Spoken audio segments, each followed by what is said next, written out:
no livro de Efésios. Efésios capítulo 4. Hoje pela manhã nós já tivemos a exposição bíblica no culto da manhã, com base no capítulo 3. Exposição essa feita pelo nosso irmão Bruno. E nós vamos dar sequência agora no capítulo 4. E eu não vou ler o texto agora, quero ler o texto à medida que a gente vai expondo a passagem, para a gente ganhar tempo. E eu acho que, didaticamente, nesse caso, por ser um texto um pouco mais longo, eu acho que facilita bastante para nós. Mas antes, irmãos, de começar aqui a exposição, que será feita a partir do verso 1, eu queria lembrar os irmãos que hoje nós estamos em família. Nos próximos domingos nós sempre vamos ter pregadores de fora e teremos grupos musicais também de fora, convidados. Então, a partir do domingo que vem, a gente vai ter gente de fora com a gente, tanto os pregadores quanto os grupos musicais. Hoje todo mundo aqui é da família, né? Tanto os pregadores hoje aqui, quanto o nosso coral, todo mundo é da casa. Então, queria ressaltar isso, que hoje o nosso culto está sendo muito familiar, muito doméstico.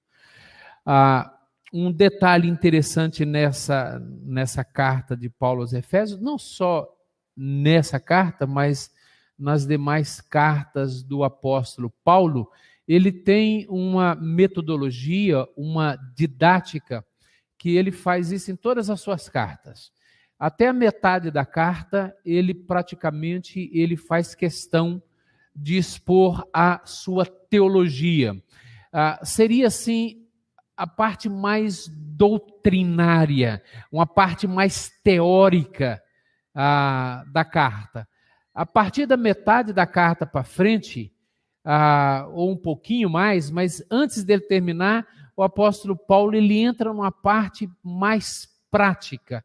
De alguma maneira ele está mostrando como que aquela teoria, aquela teologia ou aquela doutrina exposta nos capítulos anteriores pode ser agora experimentada, vivenciada, praticada por nós os cristãos, por nós a igreja. Enfim, ele faz isso. Aqui no capítulo 4, ele está começando a parte prática. E é interessante o capítulo 3, o final do capítulo 3, e você vai poder observar bem isso, porque ele termina essa parte teórica, teológica e doutrinária com uma doxologia. E ele então diz: ora, aquele que é poderoso para fazer infinitamente mais do que tudo quanto pedimos ou pensamos, conforme o seu poder que opera em nós, a ele seja a glória na igreja e em Cristo Jesus por todas as gerações, para todos sempre. Amém. Ele acabou. Viu que ele conclui, ele termina a carta, mas ele inicia agora o capítulo 4, retomando e dizendo agora como que tudo isso que eu falei até aqui é a parte prática, e nós podemos aplicar na vida da igreja. E por isso ele inicia assim: rogo-vos, pois, irmãos. Então, já que nós temos todos esses privilégios que nós desfrutamos por causa da obra de Cristo, por causa da pessoa de Cristo, se nós podemos desfrutar todos esses benefícios em Cristo, agora eu rogo a vocês, e aí então ele mostra como que a nossa fé, aquilo que eu creio, vai influenciar, vai de alguma maneira sedimentar a minha prática na vida cristã. Lembra de Romanos capítulo 12? É um exemplo muito clássico dessa metodologia de Paulo. Ele termina o capítulo 11 falando, ó profundidade da riqueza, tanto da sabedoria como do conhecimento, enfim. Aí ele termina. Agora ele fala: rogo-vos, portanto, irmãos, que apresenteis então os vossos corpos por sacrifício vivo, santo e agradável. E aí então ele começa a parte prática. O que nós podemos aprender no capítulo 4 aqui de Efésios como uma questão prática para a nossa vida como igreja presbiteriana do Parque São Domingos? Que ensinamento prático o Senhor traz para nós aqui? Eu penso que podemos dividir o capítulo 4 em 3 grandes blocos, para facilitar e ficar aqui de maneira bem didática para nós. Em 3 grandes blocos. O primeiro bloco, ele pega do verso 1 ao verso 6, onde o apóstolo Paulo diz que nós precisamos trabalhar, que nós precisamos nos esforçar para preservar a unidade da igreja. O segundo bloco, ele pega aqui do verso 7 ao verso 16, onde o apóstolo vai então nos ensinar que uma grande necessidade da igreja não é apenas a preservação da unidade, mas também é a prática da diversidade. Temos lá a unidade que precisa ser preservada, mas há uma diversidade, há dons, há ministérios que precisam também estar presentes dentro da igreja, então ele desenvolve isso. E a terceira parte, o terceiro grande bloco, aqui vai do verso 17 até o final do capítulo, quando o apóstolo Paulo vai fazer uma exortação à igreja, para que a igreja seja uma igreja santa. A santidade da igreja, ela tem que ser algo bastante prático na vida da igreja. Vamos olhar cada um desses pontos, não vou me alongar, prometo aos irmãos, mesmo porque nós temos aqui a Santa Ceia, mas eu quero gastar um tempo considerável apenas para a gente poder observar esses 3 grandes blocos aqui. Rogo-vos, pois, eu, o prisioneiro no Senhor, que andeis de modo digno da vocação a que fostes chamados. O verbo andar aqui nesse versículo é a ideia de uma prática. Olha, vocês precisam andar. É uma prática, algo contínuo que tem que estar na nossa vida. Isso aparece na carta aos Efésios algumas vezes, esse verbo andar. E aí então está dizendo, olha, vocês foram chamados, vocês são a igreja vocacionada, chamada. Então eu estou agora rogando vocês, insistindo com vocês, de que vocês devem então andar de maneira então digna dessa vocação.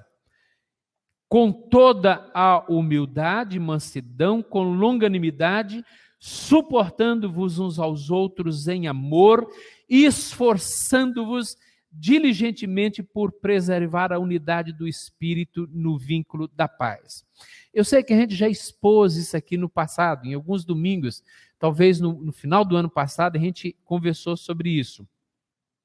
E quero insistir um pouco mais nesse ponto. O apóstolo Paulo está dizendo, uma igreja saudável, uma igreja boa, uma igreja que agrada a Deus, é uma igreja que caminha na unidade.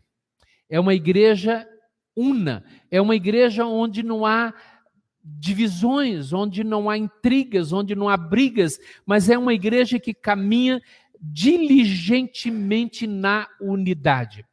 Para que isso possa acontecer, o apóstolo Paulo está dizendo que nós precisamos, olha, nos esforçar para isso.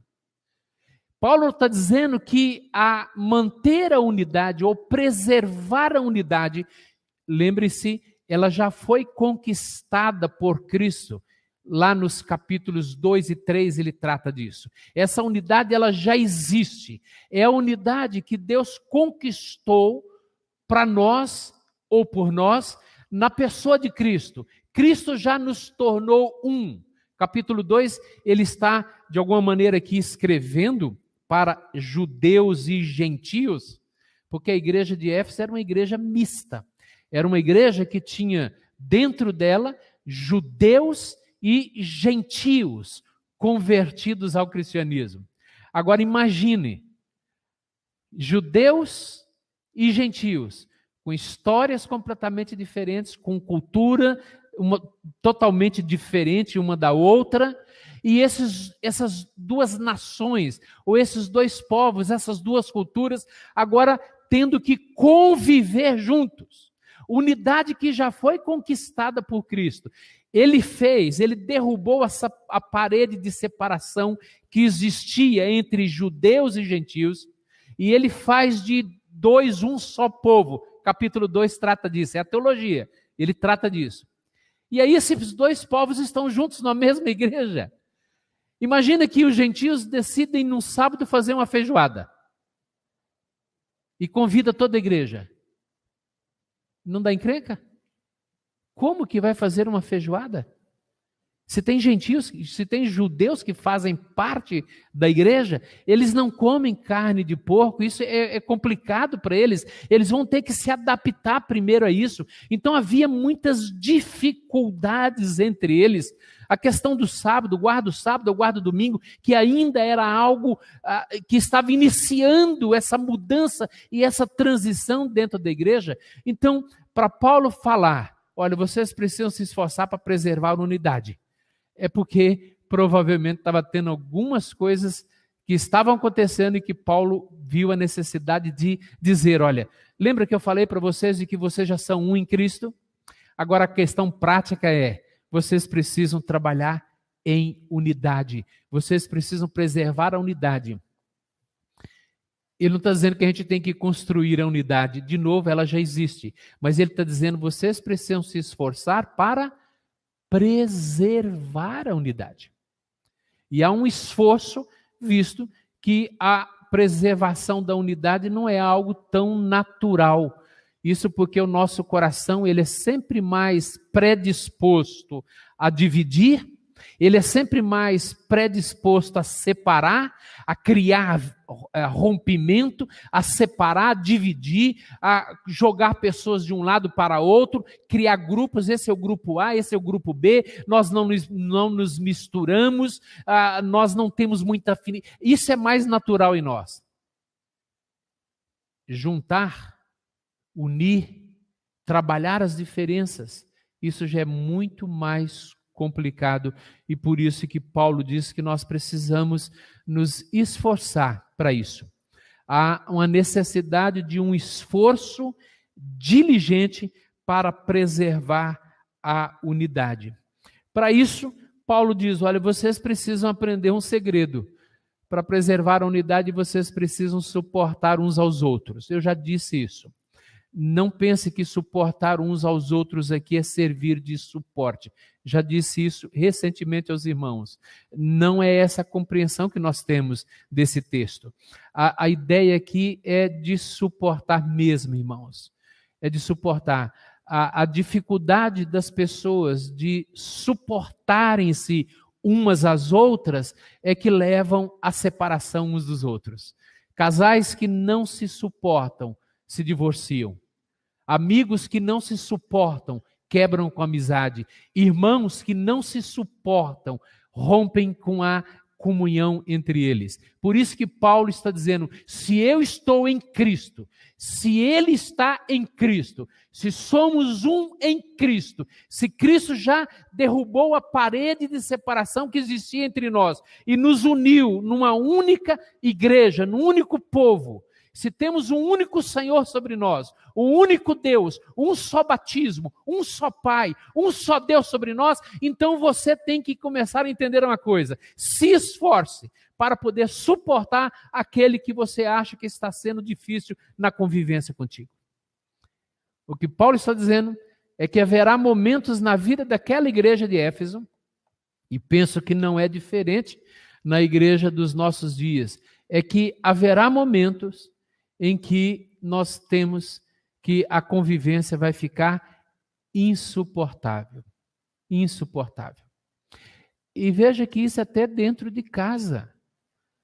Até dentro de casa. Quem nunca, num momento de raiva, no momento em que está irado, se não falou, pelo menos pensou. Você é insuportável. Está difícil de suportar você. Está difícil de aguentar você. É interessante isso. Paulo está dizendo, haverá momentos em que dentro de casa será assim, dentro da igreja será assim, no ambiente de trabalho será assim, onde há relacionamentos haverá momentos em que no coração você vai falar, está difícil de aguentar esse sujeito, está difícil de aguentar essa sujeita, está difícil de aguentar esse marido, está difícil de aguentar esse filho. Está assim. Por isso que Paulo está dizendo, não esqueçam o fato de que vocês estão unidos. Eu uni vocês.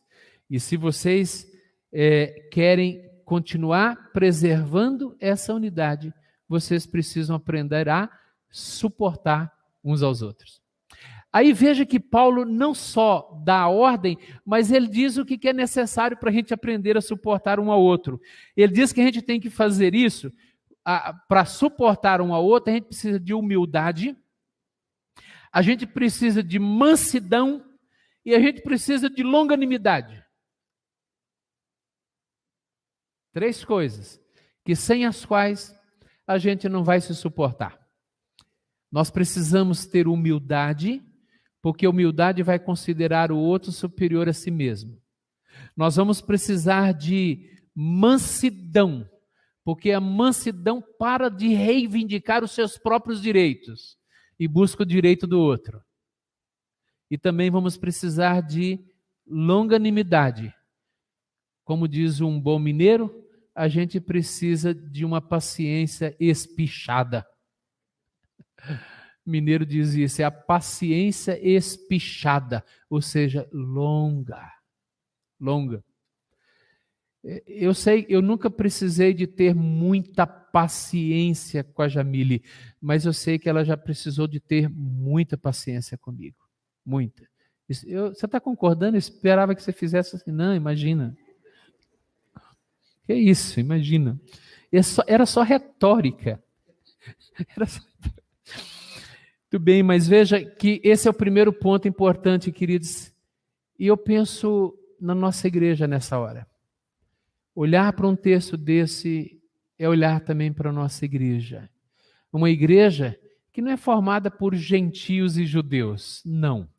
Mas é uma igreja formada por pessoas diferentes. Pessoas que têm gostos diferentes. Que têm manias diferentes.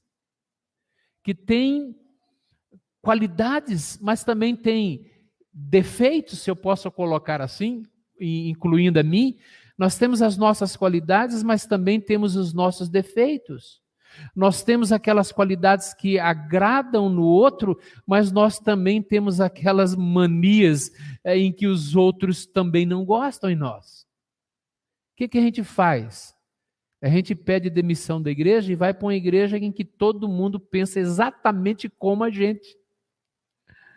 A gente sai dessa igreja e vai para uma outra igreja onde todo mundo é igual, que gosta das mesmas coisas, que fala do mesmo jeito, que tem a mesma história, que tem a mesma cultura. É assim? Não. Você sabe que não é assim. Pensar numa igreja desse jeito é ser romântico demais. Nem a igreja primitiva era assim. Não é assim. Por isso a nossa igreja, a igreja presbiteriana do Parque São Domingos, é uma igreja a começar da sua liderança, do seu pastor. É uma igreja que precisa aprender a se esforçar de maneira diligente para preservar a unidade, que é a unidade do Espírito, não minha, não nossa, mas é a unidade do Espírito. Pensando nisso, nesse primeiro ponto, nós precisamos, e eu aplico aqui dizendo o seguinte, precisamos sempre reavaliar, irmãos, se estamos trabalhando dentro da igreja do Parque São Domingos hoje para preservar a unidade ou para bagunçar a unidade. Hoje, será que há um esforço seu para trabalhar a favor da unidade ou para trabalhar contra a unidade da igreja? Os seus comentários são comentários que fortalecem a união da igreja ou são comentários que rompem, que dilaceram, que estragam com a comunhão? Será que existe necessidade hoje de você pedir perdão por uma falha? Pedir perdão por algo que você fez de errado? Será que você está disposto a sofrer o dano em favor da unidade? Você é aquele que diz, convém que ele cresça e que eu diminua? Ou você é aquele que bate no peito e diz, ele não sabe com quem se mexeu? Como que é essa questão hoje aí? Quando você não se submete, por exemplo, às orientações do conselho, será que com isso você está contribuindo para a unidade? Ou você está sendo um instrumento para dividir, para atrapalhar a unidade da igreja? Então, apenas algumas aplicações. Segundo ponto, está aí do verso 7. E a graça foi concedida a cada um de nós, segundo a proporção do dom de Cristo. Por isso diz, quando ele subiu às alturas, levou cativo o cativeiro e concedeu dons aos homens. Eu sei que muita gente não entende essa passagem. Parece uma passagem esquisita que não faz sentido. Você lê uma vez, 2, 3, 10 vezes, parece que ela não faz muito sentido. O apóstolo Paulo aqui, ele está citando no verso de número 8, ele está citando o Salmo 68, o verso 18. E lá no Salmo 68, verso 18, está escrito assim: subiste às alturas, levaste cativo o cativeiro, recebeste homens por dádivas, até mesmo rebeldes, para que o Senhor Deus habite no meio deles. Ele está citando o Salmo 68.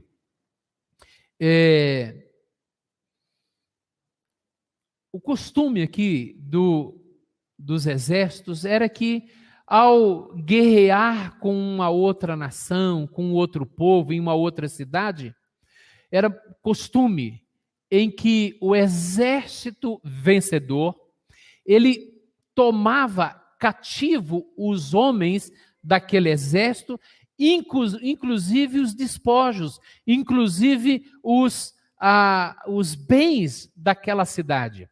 E eles então, o capitão vitorioso, o líder daquele exército vitorioso, voltava para a sua cidade, levando homens cativos, prisioneiros agora de guerra, e levando também os bens daquelas pessoas daquela cidade. E aí o capitão, o líder, o guerreiro vitorioso, do exército vitorioso, chegava na sua cidade sendo ovacionado por causa da sua vitória. E ele então pegava e começava a distribuir os bens que ele havia pego daquela cidade derrotada, daquele exército derrotado, e distribuía os bens na sua cidade, onde agora ele estava chegando vitorioso. Então, essa é a ideia que o salmista está destacando quando, naquele momento, o exército estava sendo vitorioso. Paulo aplica isso à obra de Cristo. Paulo aplica isso a Cristo, dizendo que Cristo, quando ele subiu às alturas, ou seja, quando ele ressuscitou e venceu, portanto, a morte, ele então concedeu presentes aos homens. Ele distribuiu presentes, ele distribuiu dons aos homens. Por isso que o verso 9 diz assim: Ora, o que quer dizer subiu, senão que também havia descido até as regiões inferiores da terra? E aquele que desceu é também o mesmo que subiu, isso porque Cristo desceu ao Hades, ao inferno, no sentido de que ele sofreu por nós e depois ele subiu às alturas, ressurreto, para assentar-se à destra de Deus, acima de todos os céus. E diz aqui para encher todas as coisas, ou seja, para completar todas as coisas, concluir, enfim, o seu plano de redenção. Agora no verso 11, Paulo fala, e ele mesmo então concedeu, veja que a ideia é de distribuição de dons, é a distribuição de presentes, é a distribuição dos despojos por causa da conquista, da vitória do exército. E aí então Cristo, que vitoriosamente conquistou aquele exército, diz aqui Paulo que Cristo então agora tem o direito de distribuir esses presentes, esses dons à igreja. E isso aqui eu acho impressionante na teologia de Paulo e na maneira como ele aplica isso à vida da igreja. Paulo está dizendo que eu e você somos os presentes que Deus distribui para a igreja dele. Impressionante isso. Nós fomos conquistados. E agora ele distribui esses presentes para a igreja. E ele então dá para a igreja uns para serem apóstolos. Ele dá para a igreja uns para dotados para serem mestres. Outros são dotados para serem cantores, músicos. Outros para serem, enfim, ele menciona aqui uma lista de dons, de ministérios, que não é exaustiva aqui. Mas ele diz, esses são os dons que eu estou dando para a igreja. Querido, olha aqui, você é o presente de Deus de 32 anos da Igreja Parque São Domingos para a igreja. Você é o dom, é o presente, porque a palavra dom é presente. Você é o presente de Deus para a igreja. Nós somos o presente de Deus para a igreja dele. Deus deu a você um dom. Deus deu a você um chamado, Deus deu a você um ministério, para que esse dom e esse ministério seja usado dentro da igreja, a favor da igreja, para a extensão da igreja, para o crescimento da igreja. Por isso que eu e você não temos o direito de enterrar o nosso talento, enterrar o nosso dom. Nós não temos o direito de não usar o dom que Deus deu à igreja. Veja, quando Deus dá você para o corpo, você é o dom. Não pense apenas, eu tenho um dom. Não pensa assim. Pensa assim, eu sou o dom para a igreja. Eu sou o profeta para a igreja, eu sou o músico para a igreja, eu sou o servo para a igreja, eu sou a misericórdia para a igreja, eu sou o ensino para a igreja. Quando você entra aqui, é o dom, é o presente, é a habilidade que Deus deu para essa igreja. Quantas necessidades há na nossa igreja porque nós não estamos nos usando para a igreja crescer. Quantas vezes nós estamos enterrando, sepultando. Tantas e tantas coisas começam a roubar de nós a alegria no serviço do Senhor. Podemos trabalhar 12 horas por dia na empresa. Não estou dizendo que não tenha que trabalhar. Não, não é isso. Eu trabalho às vezes 12, 15 horas. Essa não é a questão, mas eu tenho que entender que independente do meu trabalho lá fora eu sou o profeta. Lá fora eu sou o professor, lá fora eu sou o dom que Deus deu à igreja e que tem que usá-lo lá fora e tem que usá-lo aqui dentro. O problema é que a gente não usa lá e nem usa aqui. Esse é o problema. Queridos, a nossa igreja precisa crescer. Você sabe disso. Ela precisa crescer porque o crescimento ele é natural na igreja. Tudo que tem vida cresce. Tudo que está doente não cresce. Então, por isso que eu estou dizendo que a nossa igreja precisa crescer. E talvez a enfermidade que nós precisamos combater dentro da nossa igreja é a ausência de dons. Agora, não é Deus que errou. Quando eu falo ausência de dons, não pense, espera aí, então Deus errou. Se não tem dons, está dizendo que ele deu dons aos homens, ele deu dons à igreja. O problema é que a gente não está obedecendo a nossa vocação. Nós não estamos, alguns obviamente, né? Pensem em alguns, nós não estamos usando o dom e habilidade que Deus deu para nós para fazermos a igreja crescer, ser edificada e assim ela se desenvolver. Então o verso 7 até o versículo de número 16, Paulo está tratando a respeito dos dons. Ele está tratando a respeito das habilidades que ele deu à sua igreja, para que essas habilidades sendo desenvolvidas, sendo executadas, essas habilidades vão trazer edificação e vão trazer crescimento para a igreja. E note uma coisa, não é só crescimento para a igreja, é crescimento para você e para a igreja. Porque lá no versículo não dá, obviamente, a minha proposta não foi essa de fazer uma exposição versículo por versículo, mas lá no versículo 16 ele diz assim, verso 15, mas seguindo a verdade em amor, cresçamos em tudo naquele que é a cabeça, Cristo, de quem todo o corpo, bem ajustado e consolidado pelo auxílio de toda junta, segundo a justa cooperação de cada parte, efetua o seu próprio aumento para a edificação de si mesmo. Interessante, né? Que quando Paulo está dizendo que quando você usa o seu dom, usa a sua vocação, desenvolve o seu talento, visando a glória de Deus, visando o benefício de Deus, a primeira pessoa a ser beneficiada é você. A primeira pessoa a ser beneficiada é você.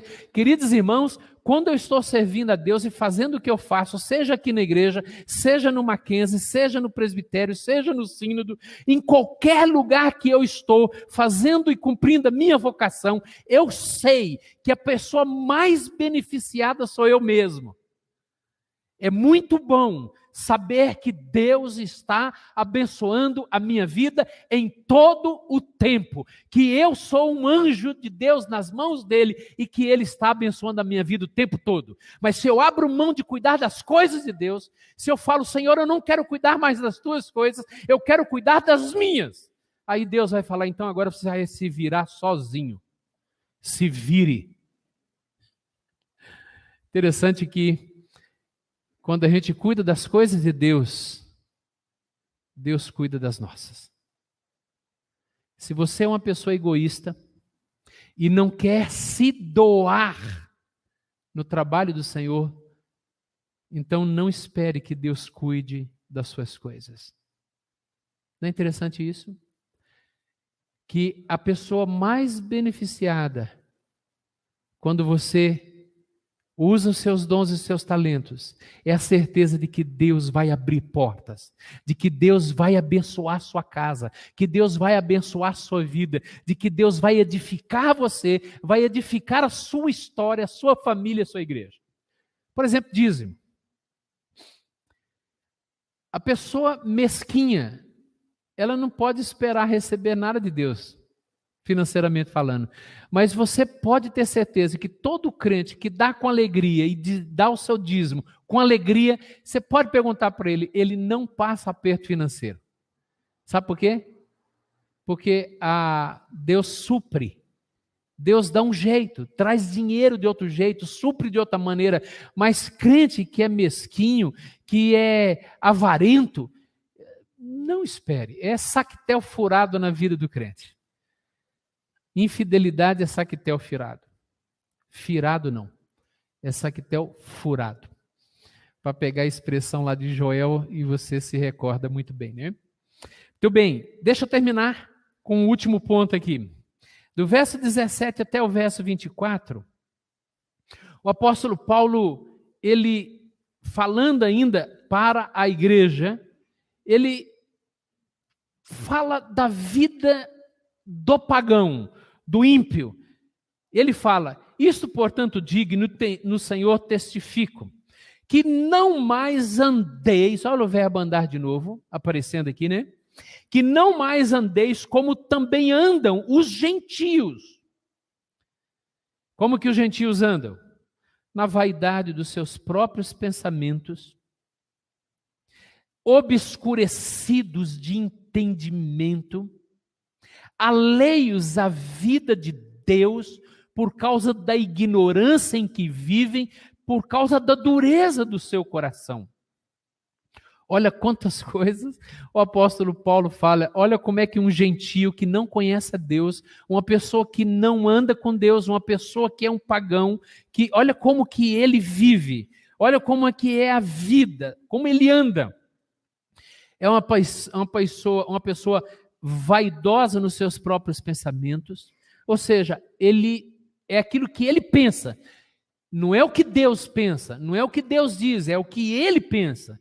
Na vaidade dos seus próprios pensamentos, obscurecidos de entendimento, um entendimento obscuro, não é claro.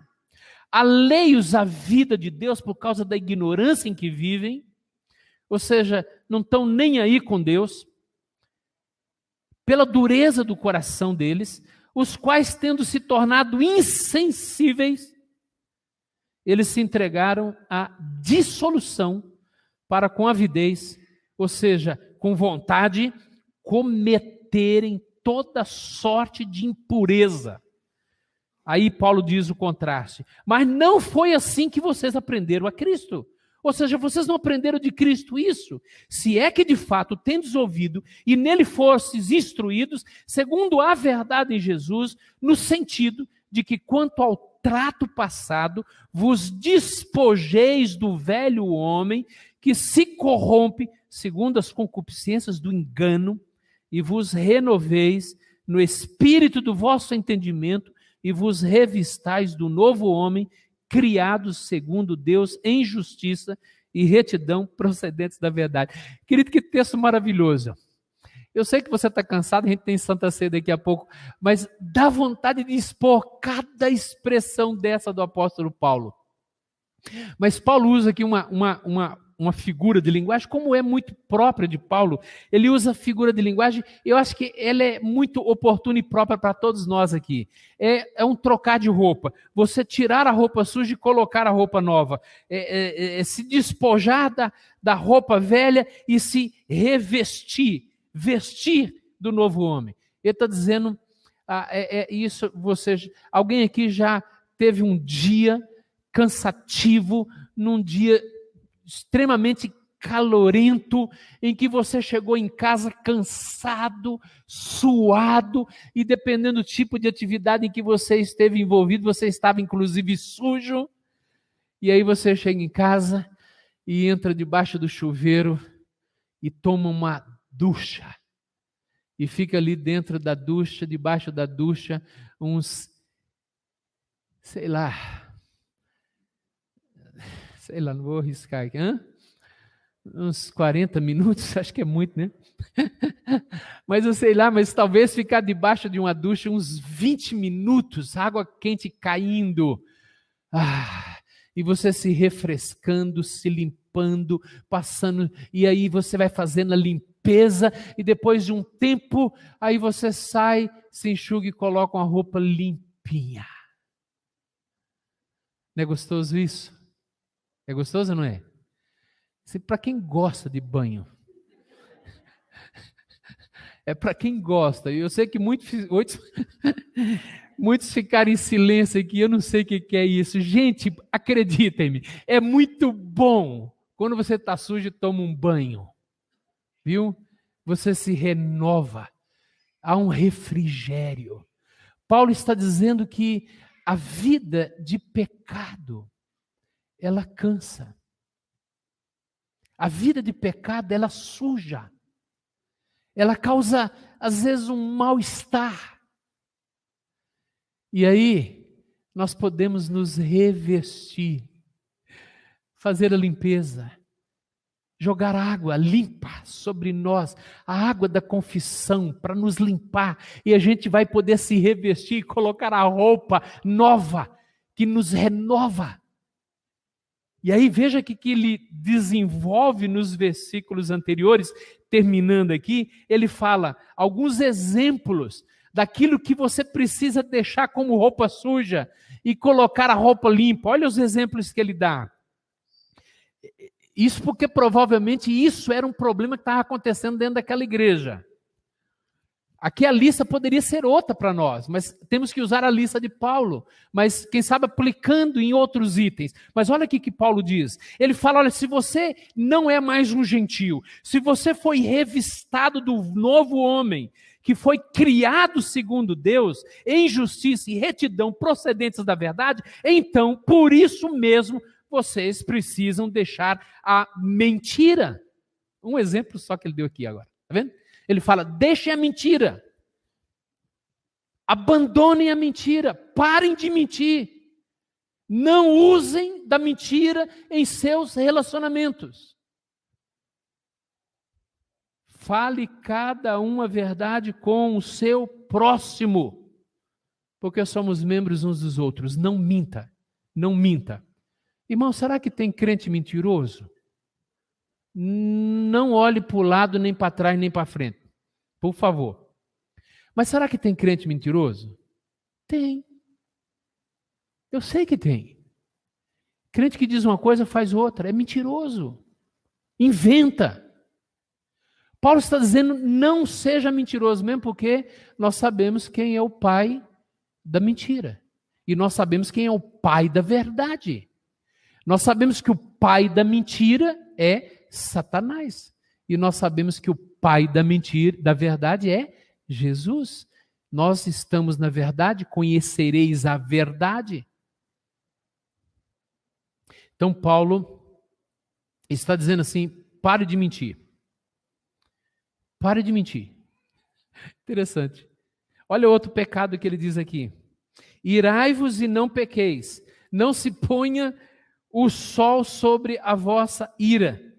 Ele está dizendo, é possível se irar. Paulo está dizendo que é possível você se irar, ficar irado com alguma coisa. Você pode ficar irado. A ira aqui, no caso, é uma ira justa. É uma ira por alguma coisa que de alguma maneira está ofendendo a Deus. É a coisa errada. Quem é que não fica irado quando a gente vê a corrupção do jeito que está no nosso país? Eu fico irado com tudo isso. Eu fico irado porque eu sei que boa parte do meu dinheiro e do seu dinheiro que é pago em tributos, em contribuição, em impostos, está sendo usado por eles de maneira totalmente errada.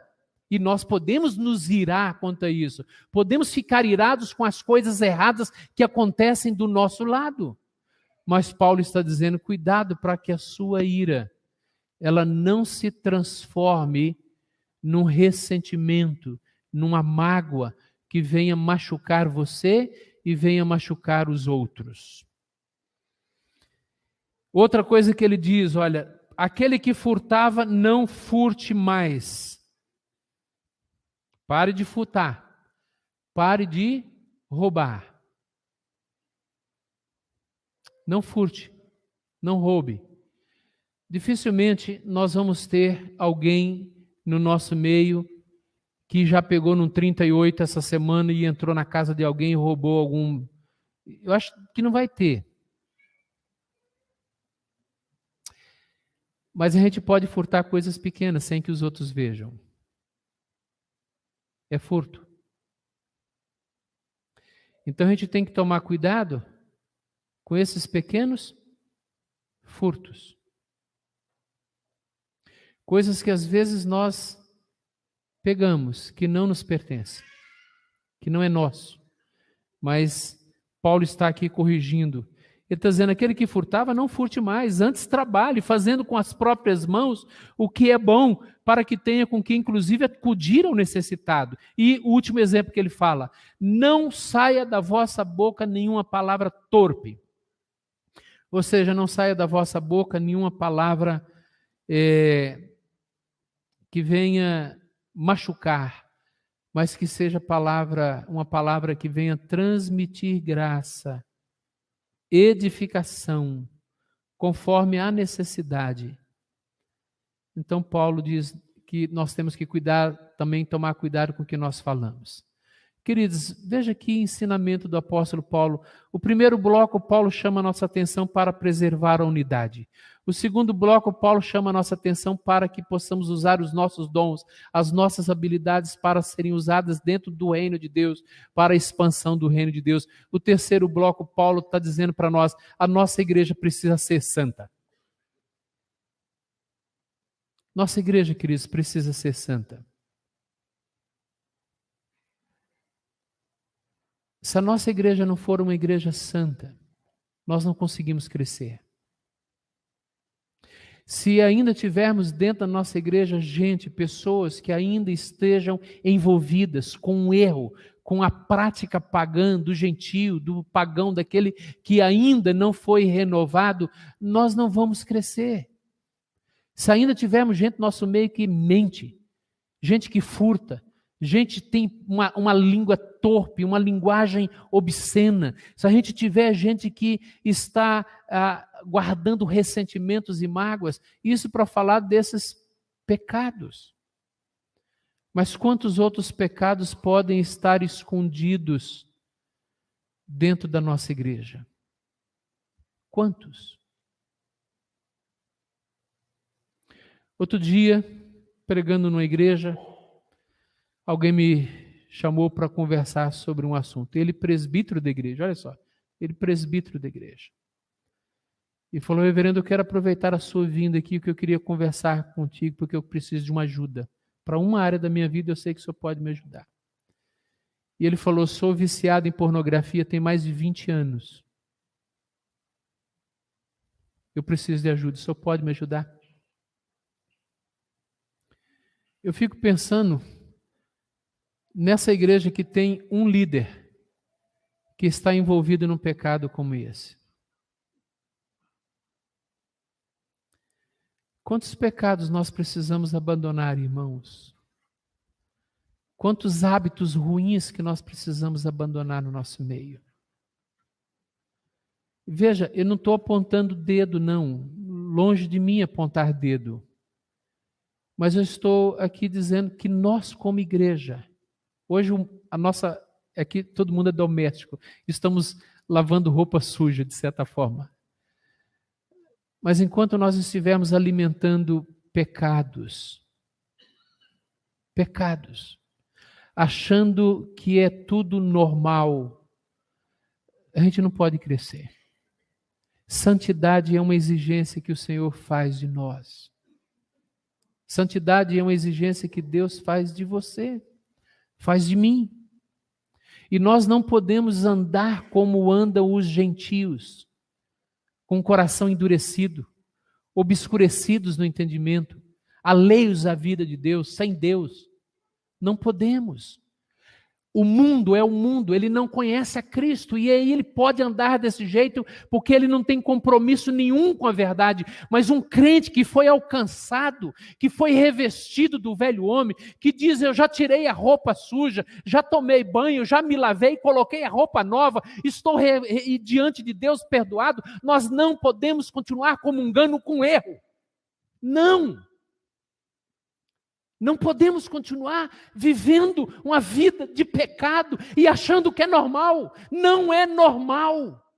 Não é.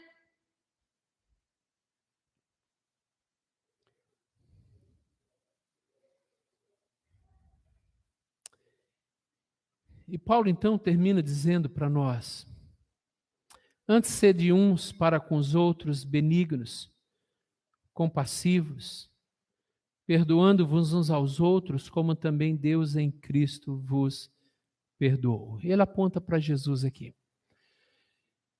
Olhando para esse texto, eu sei que sem Jesus eu não consigo. E eu sei que você também não consegue.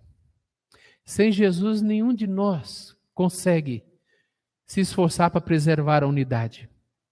Sem Jesus, nenhum de nós vai conseguir usar a sua vocação, os seus dons, para servir a Deus dentro da igreja ou fora da igreja, em qualquer lugar. Sem Jesus, nós não conseguimos ter uma santidade prática, uma vida cristã santa. Sem Jesus, nós não conseguimos. Por isso eu quero desafiar você hoje a olhar para Cristo, a olhar para Jesus. Jesus é o Senhor dessa igreja. É o Senhor dessa igreja não só há 32 anos, há muito mais. Ele é o Senhor dessa igreja. E Ele quer nos perdoar. Ele quer perdoar a minha mazela de talvez ter trabalhado durante tanto tempo para romper com a unidade ao invés de preservar a unidade. Ele pode me perdoar e me resgatar nisso e me ajudar agora a ser alguém que vai trabalhar pela unidade. Ele pode me ajudar a desenvolver os meus dons, a usar os meus talentos para fortalecer a igreja. Ele pode me usar de tal maneira que o meu coração seja um coração santo, não apenas no domingo, mas também lá na segunda-feira, na sexta, no feriado de carnaval.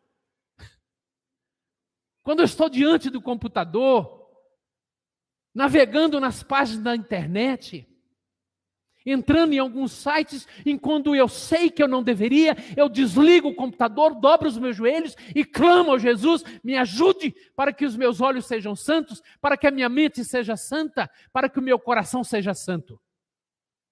Jesus pode nos ajudar nisso. A igreja saudável é a igreja saudável. Não é a igreja que tem o melhor pastor da IPB. Não é a igreja que tem os melhores membros da IPB. O melhor conselho da IPB. A igreja saudável é aquela que tem cristãos que estão lutando para preservar a unidade. Que são membros cristãos da igreja, que estão usando seus talentos para abençoar a vida da igreja. E são crentes, cristãos, membros que estão sendo santos todos os dias. Que Deus nos ajude. Amém.